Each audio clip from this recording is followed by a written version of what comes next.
os espíritos venham e posso cada vez mais caminhar na certeza, na paz e no equilíbrio.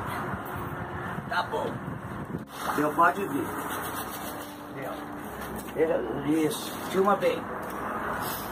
Tira bem coisa da fumaça, assim, tá vendo aqui?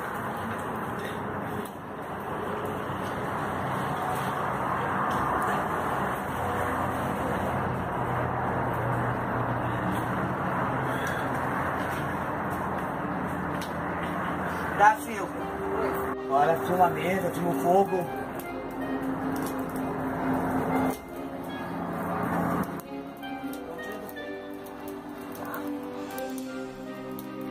Pega bem o fogo.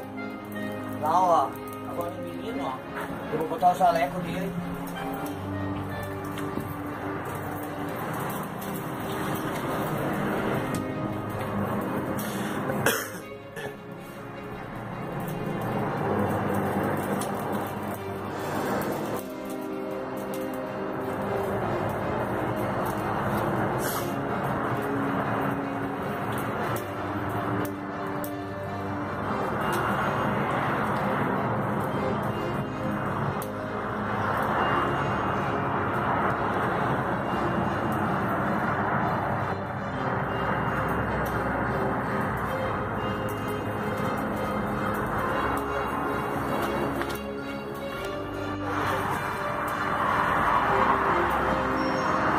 Consegue escutar aí?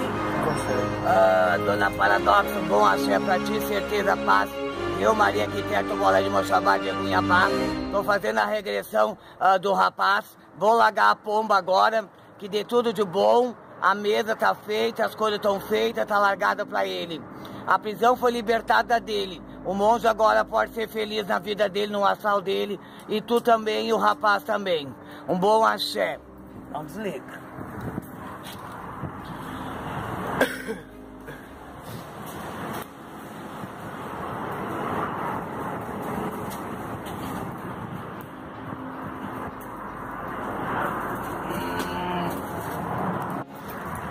Vou soltar ele, o pombo.